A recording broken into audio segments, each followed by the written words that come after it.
नमस्कार मेरे प्यारे हिंदुस्तान के देशवासियों। आज जो हम बात करेंगे वो करेंगे विद्युत धारा से संबंधित, जो कि साइंस का या फिर इलेक्ट्रिशियन थ्योरी का कहें तो ये बहुत ही इंपॉर्टेंट टॉपिक है। और यह वीडियो यूट्यूब पे मेरा पहला वीडियो है।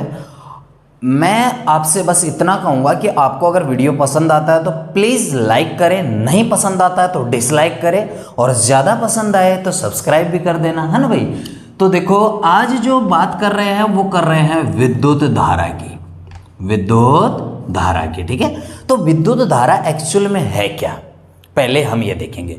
तो देखो, विद्युत धारा वो कहते हैं ना कि लगे 440 वोल्ट छूने से तेरे, तो हम ये तो कह नहीं सकते कि वही विद्युत धारा है, नहीं भाई, ऐसा नहीं कहेंगे, है ना। हमें तरीके से चलना। अगर डेफिनेशन की मैं बात करूं, किताबी भाषा में अगर मैं बात करूं, तो मैं ये कहूंगा कि आवेश प्रवाह की दर को ही विद्युत धारा कहा जाता है। लेकिन आवेश क्या है, ये सारी चीजें हम देखेंगे। ऐसे नहीं कि डेफिनेशन याद कर लिया, डेफिनेशन से ही हमारा काम चल जाएगा, समझना भी है। तो भाई देखो, जो विद्युत धारा होती है ना, ये पहली बात तो ये एक अदिश राशि है। यानी कि सबसे पहला पॉइंट क्वेश्चन ही बन गया ये कि ये कौन सी राशि है। तो यह एक अदिश राशि है। अदिश का मतलब होता है जिसकी दिशा नियत हो, निश्चित हो, उसे अदिश कहा जाता है। और जिसकी दिशा निश्चित नहीं होती है उसे सदिश कहा जाता है। तो विद्युत धारा पहली बात तो क्या हो गई भाई, अदिश राशि, ठीक है, क्लियर हो गया। दूसरा पॉइंट मैं इसके लिए ये कहूंगा, देखो कैसे बनी कैसे नहीं बनी सारी चीजें बात करेंगे आराम से। दूसरा पॉइंट मैं ये कहूंगा कि विद्युत धारा एक प्रकार की ऊर्जा है। एक प्रकार की क्या है, ऊर्जा। इसको न तो आप खर्च कर सकते हैं और न ही आप इसको सेव कर सकते हैं, मतलब बचत कर सकते हैं, ठीक है, ऐसा नहीं होगा। तो क्या कर सकते हैं, विद्युत धारा को आप एक अवस्था से दूसरी अवस्था में बदल सकते हैं, इसको परिवर्तित कर सकते हैं। यानी कि जैसे कि रासायनिक ऊर्जा में बदल सकते हैं, चुंबकीय ऊर्जा में बदल सकते हैं, ठीक है। इस तरीके से आप इसको बदल सकते हैं। जो मैकेनिकल एनर्जी है, ठीक है, जो भी है, तो उसके अंदर भी आप इसे बदल सकते हैं। तो इसको एक रूप से दूसरे रूप में बदला जा सकता है, जबकि इसे खर्च नहीं किया जा सकता, ठीक है। तो दूसरा पॉइंट है कि यह एक प्रकार की ऊर्जा है, यह एक ऊर्जा है जिसे आप खर्च नहीं कर सकते, खर्च नहीं कर सकते, है ना भाई, कर सकते। तो यह एक प्रकार की क्या होगी, ऊर्जा। इसे आप खर्च नहीं कर सकते, एक रूप से दूसरे रूप में आप इसे बदल सकते हैं, ठीक है। ये दूसरी बात होगी।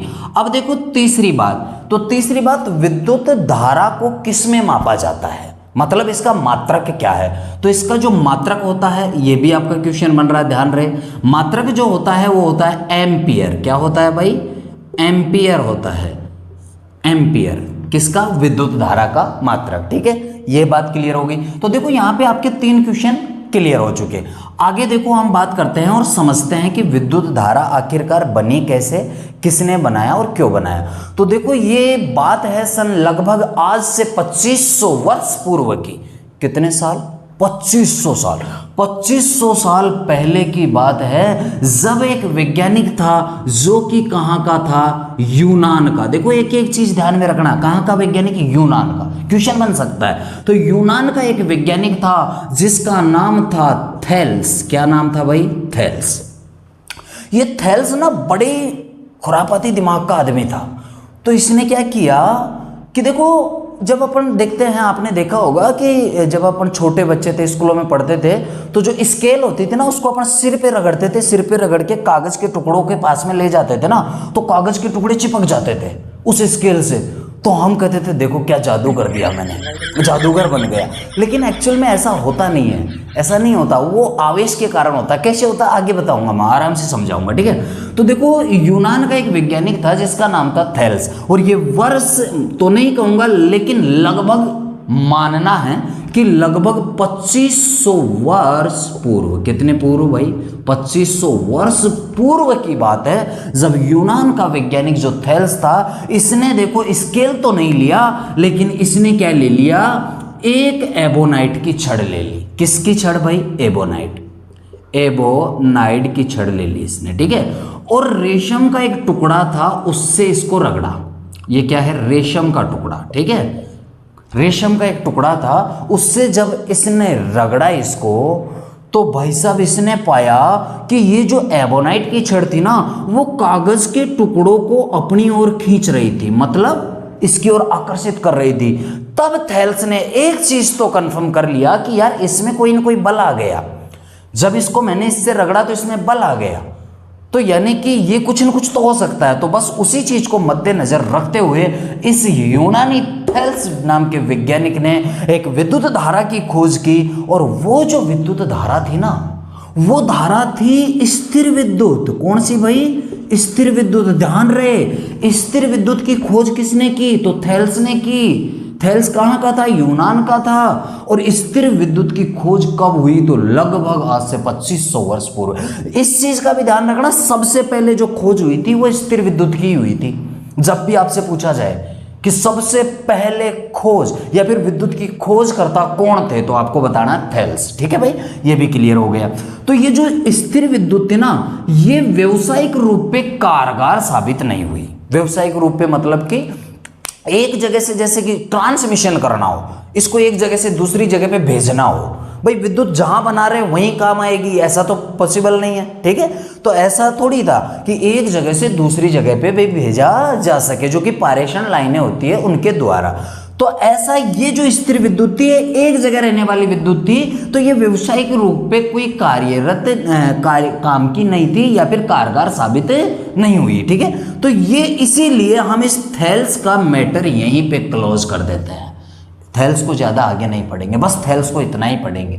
फिर आगे दूसरा एक और वैज्ञानिक आया जिसके बारे में अभी हम पढ़ते हैं। ठीक है, अब देखो ये चीज आपको ध्यान में रखनी है, इसका स्क्रीनशॉट आप ले लीजिए। जैसे जैसे मैं पढ़ाऊंगा बार बार आपको कहूंगा नहीं, तो स्क्रीनशॉट आप लेते रहिए। और देखो आप सोच रहे होंगे कि जब मैं पहला वीडियो ऐसा बना रहा हूं तो ठीक ठाक पढ़ा रहा हूं, शायद मुझे तो लगता है कि ठीक ही पढ़ा रहा हूँगा, तो क्या कारण है कि मैं ऐसा पढ़ा रहा हूँ? तो देखो मैं पहले से ही ऑफलाइन, आज से लगभग 8 साल पहले से 2012 के बाद में ही मैं पढ़ा रहा था, लेकिन 2020 में रेलवे टेक्नीशियन में जॉब हो गया, उसके बाद में मैंने छोड़ दिया था। तो लगभग 3.5-4 साल से मैंने ऑफलाइन वगैरह क्लासेस छोड़ दी है। तो इसी वजह से यहाँ पे ऑनलाइन हम पढ़ाएंगे। अगर आपका रेस्पॉन्स अच्छा रहा तो बिल्कुल डेफिनेटली हम रोज क्लास लेंगे, बढ़िया से क्लास लेंगे। आज की ये क्लास थोड़ी छोटी रहेगी, कारण है कि पहला वीडियो हम डाल रहे हैं। ठीक है, देखो भाई अब आगे हम देखते हैं कि बाद में क्या हुआ कि एक वोल्टा नाम का वैज्ञानिक आया। कौन भाई? वोल्टा। ध्यान रहे इस चीज का, देखो अच्छे से समझना। तो चलो भाई अब जो हम बात करेंगे वो करेंगे वोल्टा के बारे में, कि ये वोल्टा कौन था और इसका क्या महत्व रहा इस प्रारंभिक विद्युत में। तो देखो जो वोल्टा था ना, आप इसे ही कह सकते हैं कि जो आज हमें ये विद्युत धारा प्राप्त हो रही है, ठीक है, उसका मुख्य कारण वैसे तो देखो थेल्स को ही दिया जाना चाहिए, लेकिन इस वोल्टा ने एक ऐसे विद्युत की खोज कर दी जिसको आगे चलकर कारगर साबित हुई, जिसका नाम था चल विद्युत। क्या नाम था? चल। कैसे किया? तो कुछ इसने रासायनिक अभिक्रियाओं द्वारा ये चल विद्युत की खोज की थी, और ये खोज जो थी लगभग 19वीं सदी के समथिंग की थी इसने। ठीक है, 19वीं सदी में की थी। ठीक है, तो देखो ये जो वोल्टा थे इसने चल विद्युत की जो खोज की थी, ये 2 प्रकार की विद्युत थी, यानी कि एक एसी थी और एक क्या थी? डीसी। यानी कि इसने इसी चल विद्युत को 2 भागों में बांट दिया, एक एसी यानी कि अल्टरनेटर करंट और डीसी यानी कि डायरेक्ट करंट। दोनों जगह पे एसी लिख दिया, कोई बात नहीं। ठीक है, तो यहां पे हम डीसी लिख देंगे, डायरेक्ट करंट। ठीक है, अब ये जो एसी अल्टरनेटर करंट होता है इसे हिंदी में प्रत्यावर्ती धारा कहा जाता है। कौन सी धारा? ये मोस्ट इंपोर्टेंट है, ध्यान रखना इन चीजों के बारे में। बाकी एसी डीसी एक बड़े चैप्टर, इनको बाद में पढ़ेंगे। ठीक है, प्रत्यावर्ती धारा। ठीक है, प्रत्यावर्ती धारा ये तो हो गई आपकी एसी धारा। और डीसी अगर धारा की बात करें तो ये होता है डायरेक्ट करंट, जिसे हिंदी में कहा जाता है दिष्ट धारा। कौन सी धारा भाई? दिष्ट धारा। ठीक है, तो ये एसी डीसी आपका क्लियर नहीं हुआ? आप सोचो क्लियर हो गया? नहीं, क्लियर तो ये बाद में होगा। अभी केवल इतना सा बताया है कि एसी की फुल फॉर्म क्या है और डीसी की फुल फॉर्म क्या है। एसी डीसी बड़े चैप्टर है, बाद में पढ़ेंगे। ठीक है, तो ये कौन था? वोल्टा। इसके बाद में देखो एक आया जिसका नाम था फैराडे। अब ये बड़ा जबरदस्त आदमी था फैराडे। ठीक है, तो ये जो फैराडे था ना, इसने क्या किया? इसने अलग ही तरीके से खोज की। देखो इसको बहुत बढ़िया से समझो आप, है ना, आराम से। इसने क्या किया कि 2 चुंबक ली, एक चुंबक का जो ध्रुव, देखो चुंबक जो भी होती है, मान लीजिए ये चुंबक है, चुंबक हम पढ़ेंगे बाद में, तब आपको हम बताएंगे, पढ़ेंगे तो तब जब आप इस वीडियो को लाइक करेंगे, चैनल को सब्सक्राइब करेंगे, मुझे लगेगा कि हाँ मुझे अगला वीडियो प्रोवाइड करवाना है, तब जाके पढ़ेंगे। ठीक है, ठीक है भाई। तो ये आप पे डिपेंड करता है कि आप पढ़ना चाहते हैं, ठीक है, आप वीडियो को लाइक कर दो तो मुझे लगेगा कि हाँ चलो मुझे ऑडियंस का अच्छा सपोर्ट मिल रहा है। तो देखो चुंबक में दो ध्रुव होते हैं, एक एन होता है, एक एस होता है। इनकी एन एस होता क्या है, ये नॉर्थ साउथ होता है, यानी कि दक्षिणी ध्रुव या उत्तरी ध्रुव इसे अपन कह सकते हैं। तो इसमें होता क्या है, ये दक्षिणी उत्तरी है तो हमारे समझ में आ गया। होता क्या है कि इसमें जो भी जैसे कि पॉजिटिव जो आवेश रहेंगे वो एक तरफ रहेंगे और नेगेटिव जो रहेंगे वो एक तरफ रहेंगे, मतलब इधर पूरे नेगेटिव इधर पूरे पॉजिटिव, ऐसा होता है इसमें। तो इस फैराडे ने क्या किया कि एक चुंबक ली।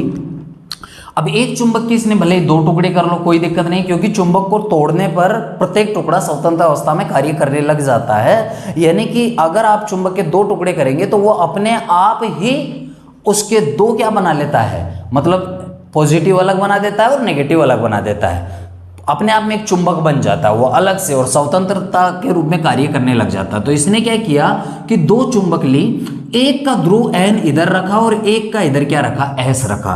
अब देखो एन और एस जो मतलब जो भी ध्रुव है, अगर असमान ध्रुव रहेंगे तो उनमें आकर्षण का गुण पाया जाता है, खिंचाव बल। सही बात है ना, खिंचाव बल पाया जाता है उनमें। क्यों पाया जाता है खिंचाव बल? इसका कारण होता है कि देखो असमान जो भी रहेगा, जैसे लड़का लड़की के साथ रहना पसंद करेगा, असमान हो गए ना।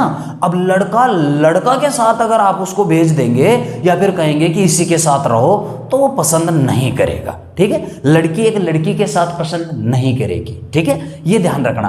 तो यहां पे इस फैराडे ने क्या किया कि एक लोहे की छड़ ली, फौलाद की छड़ जिसे आप कह सकते हैं। तो इसने फौलाद की छड़ ली और इस चुंबक के बीच जोर जोर से इसको घुमाया, जोर जोर से घुमाते गया घुमाते गया घुमाते गया।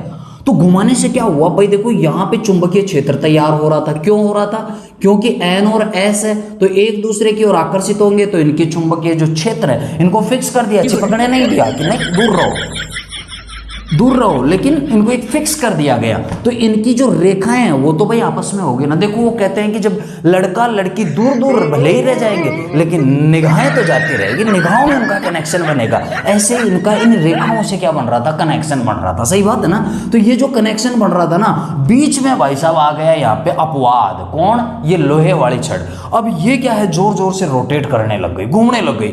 तो जैसे जैसे घूमने लग गई तो ये इन रेखाओं का क्या करने लग गई, छेदन, मतलब इनका विरोध करने लग गई। सही बात है ना, ऐसा करता है ना विरोध। जैसे कि ये कौन, ये पुष्पा है, ठीक है, ये मान लीजिए कोई भी है, राज है, ठीक है। तो दोनों की आपस में निगाहें मिल रही थी, लेकिन बीच में कुछ अपवाद होते हैं, वो आके खड़े हो जाते हैं कि नहीं दोनों को देखने नहीं देंगे। तो ऐसे ही यहाँ पे ये जो लोहे की छड़ थी, अपवाद बन गई, अपवाद का कार्य किया इसने। और जैसे जैसे अपवाद का कार्य किया तो देखो इसी को भारी पड़ गया। होता है ना कि लगा 440 वोल्ट छूने से तेरे, ऐसा ही इसके साथ हुआ। ऐसा होता है कि जब आपका काम अपनी सेटिंग चल रही है लेकिन बीच में कोई अपवाद आ जाता है ना, तो फिर मामला गड़बड़ हो जाता है, लेकिन भारी उसी को पड़ता है, समझना उसी को पड़ता है। तो देखो ये जो बीच में घूम रहा था, मैं यहाँ पे इस फैराडे की बात कर रहा हूँ, हम कहाँ पहुँच गए, तो ऐसा कभी कभी मेरे साथ हो जाता है। तो ये जो फैराडे था, तो इसने क्या किया कि घुमाया, तो इसमें एक विद्युत धारा जनरेट हो गई। तब फैराडे ने सोचा यार ये तो गजब का काम हो गया। विद्युत धारा जैसे इसमें जनरेट हुई तो खुश हो गया। तो वो उसने कहा कि जब आप दो चुंबकीय क्षेत्रों के बीच यदि कोई लोहे की छड़ को अगर रोटेट कराते हैं, जिससे जो यहाँ पे मैग्नेटिक फ्लक्स तैयार जो हो रहा है, उसको यदि वो जो छड़ है या फिर फौलाद की छड़ कहे या फिर जो लोहा कहे, वो अगर उसको काटता है बार बार, तो उसमें विद्युतीय धारा उत्पन्न हो जाती है, उद्दीपित क्षेत्र यहाँ पे तैयार हो जाता है। ठीक है, तो ये काम किसने किया था? फैराडे ने। आ गई बात समझ में? तो देखो थेल्स हो गया, वोल्टा हो गया, फैराडे हो गया, तीनों का काम खत्म। अब सुनो, आगे सुनो अभी तो, ठीक है, यही चीज अभी काफी नहीं है। अब विद्युत धारा होती क्या है? तो देखो मैं अगर किताबी भाषा में कहूंगा तो मैं यही कहूंगा कि विद्युत धारा आवेश प्रवाह की दर को विद्युत धारा कहा जाता है। किसकी प्रवाह को भाई? आवेश प्रवाह, प्रवाह मतलब गमन करना, आवेश प्रवाह की दर, दर जो रहेगी, दर को क्या कहा जाएगा? विद्युत धारा कहा जाएगा, विद्युत धारा कहा जाएगा। देखो समझो इस चीज को, प्रवाह भी आप समझते हैं, दर भी समझते हैं, विद्युत धारा भी समझते हैं, किंतु आप आवेश नहीं समझते। आवेश क्या होता है? देखो आवेश पदार्थ का समझो कि वह गुण होता है जिससे पदार्थ अपनी जो मूल, मान लीजिए कोई भी पदार्थ है, वो जो कार्य कर रहा था, जिस अवस्था में था, तो वो जो कार्य कर रहा था वो अपना कार्य ही बदल देता है, उसका स्वभाव ही चेंज हो जाता है। तो किसी भी कारणवश उसका स्वभाव जो चेंज हो रहा है, वो कारण जो होता है वो कारण आवेश का ही होता है। किसका होता है? आवेश का। ये चीज ध्यान में रखना कि जो पदार्थ के अंदर उसकी जो चेंजिंग आ रही है, वो चेंजिंग जो आती है वो आवेश के कारण हो। जैसे कि मैंने एग्जांपल दिया ना कि बालों में स्केल रगड़ के यदि आप उससे कागज के टुकड़ों के पास लेके जाएंगे तो कागज के टुकड़े उसके चिपकेंगे, तो वो सब किसके कारण हो रहा है? इस आवेश के कारण ही हो रहा है। बात समझ में आ गई होगी कि आवेश क्या होता है। ठीक है, तो आवेश पदार्थ का वह गुण है जिसके कारण वह मतलब अलग ही स्वभाव का बन जाता है या अलग कार्य करने लग जाता है। जैसे कि चुंबकीय क्षेत्र बना देता है, ठीक है, विद्युत चुंबकीय क्षेत्र विद्युत क्षेत्र बना देता है, तो वही क्या होता है? आवेश। यह गुण जो होता है वो आवेश होता है। ठीक है, तो ये हो गए आवेश प्रवाह की दर को विद्युत धारा कहा जाता है। अब ये जो आवेश होते हैं ना भाई, देखो कोई भी पदार्थ हो, माना कि ये पदार्थ है, ठीक है, तो ये पदार्थ में यदि मान लीजिए धनावेश, एक तो आवेश होता है ऋण में मतलब माइनस में, और एक होता है पॉजिटिव। एक यहां पे नेगेटिव रहेगा, एक पॉजिटिव रहेगा। तो अगर मान लीजिए इसमें नेगेटिव ही नेगेटिव दे दिया जाए, पहले से इसमें मान लीजिए कुछ भी थे, जैसे कि इस तरीके से कुछ थे, लेकिन अब इसमें और नेगेटिव भर दिए जाए तो यह पदार्थ ऋणावेशी हो जाएगा। कौन सा वेशी? ऋणावेशी। ध्यान रहे इस चीज का कि यदि इसमें ऋण आवेश भर दिए जाए तो ऋणावेशी हो जाएगा, और इसमें अगर पॉजिटिव भर दिए जाए तो ये क्या हो जाएगा? धनावेशी। लेकिन पॉजिटिव कभी भरते नहीं है, मैं आगे बताऊंगा। पॉजिटिव कभी चेंजिंग नहीं होगा तो केवल इसमें होगा माइनस में। अब माइनस कौन होता है? तो माइनस एक इलेक्ट्रॉन नाम की चीज होती है, मैं आपको बताऊंगा। ये परमाणु का एक भाग होता है, परमाणु पढ़ेंगे हम, आगे पढ़ेंगे, इस वीडियो में इतना हम नहीं कवर कर पाएंगे। तो इलेक्ट्रॉन जो होता है वही एक माइनस होता है। तो इलेक्ट्रॉनों का प्रवाह जो होता है ना, उससे ही धारा प्रवाह होता है, धारा बहती है। इलेक्ट्रॉन बहेगा तो धारा बहेगी। तो ये इलेक्ट्रॉन अगर ये ग्रहण कर लेता है तो ये ऋणावेशी हो जाता है, और यदि ये इलेक्ट्रॉनों को अपने अंदर से निकाल देता है, बाहर निकाल देता है, तो ये कौन सा वेशी हो जाता है? धनावेशी हो जाता है। बात समझ में आ गई होगी कि आवेश क्या चीज है। ठीक है, अब सुनो, आगे हम एक बात और कर लेते हैं कि भाई जो ये विद्युत धारा है ना, ये व्यक्ति को कितना नुकसान पहुंचा सकती है, व्यक्ति कब मर जाएगा विद्युत धारा से। तो देखो विद्युत धारा वैसे तो बहुत ही हैवी धारा होती है, लेकिन मैं यहाँ पे अगर बात करूँ 90 वोल्टेज धारा की, यानी कि 90 वोल्टेज धारा, तो यदि किसी व्यक्ति को 90 वोल्टेज की धारा, यदि कोई व्यक्ति इसको छू लेता है तो उसे एक झटके का अनुभव होता है। ध्यान रहे, मरेगा नहीं, झटके का अनुभव होगा, है ना।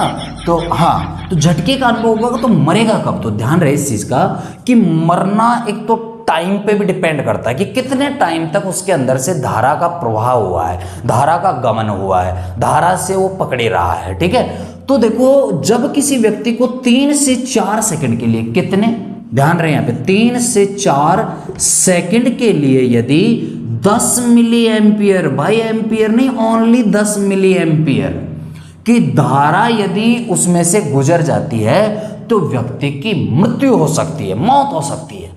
लेकिन आप कहोगे कि क्या सभी व्यक्ति 3 से 4 सेकंड में इस 10 एम्पियर की धारा से मर जाएंगे क्या? तो नहीं, ऐसा संभव नहीं है। मैंने यहाँ पे हो सकती है शक लगाया। तो देखो भाई, अलग अलग व्यक्ति का अलग अलग प्रतिरोध होता है। मेरा प्रतिरोध अलग है, आपका प्रतिरोध अलग है। तो अलग अलग प्रतिरोध के कारण व्यक्ति मरेगा जरूर, लेकिन कोई इसमें 3 सेकंड लेगा तो कोई 4 लेगा तो कोई 5 भी ले सकता है। लेकिन आपको बताना है कि 3 से 4 सेकंड यदि व्यक्ति से धारा का प्रवाह हो जाता है 10 मिली एम्पियर का, तो उस व्यक्ति की क्या हो जाती है? मृत्यु हो जाती है। ठीक है भाई, तो देखो दोस्तों, ये जो वीडियो हम ज़्यादा बड़ा नहीं कर सकते, इसलिए इस वीडियो को मुझे यहीं पे विराम देना होगा। बाकी आपकी प्रतिक्रिया आप जरूर दीजिए कमेंट्स बॉक्स में, लाइक करके, सब्सक्राइब करके, और वीडियो अच्छा नहीं लगा तो जरूर डिसलाइक करना है। मैं ये नहीं कह रहा हूं कि आप कुछ मत करो, नहीं, आप अगर अच्छा नहीं लगा तो डिसलाइक करो, मुझे मालूम तो चले ना कि मैं पढ़ा रहा हूं, कैसा पढ़ा रहा हूं, कैसा नहीं पढ़ा रहा हूं। तो वीडियो देखने के लिए आपका बहुत बहुत धन्यवाद। Thank you for watching my video. जय हिंद, जय भारत, वंदे मातरम।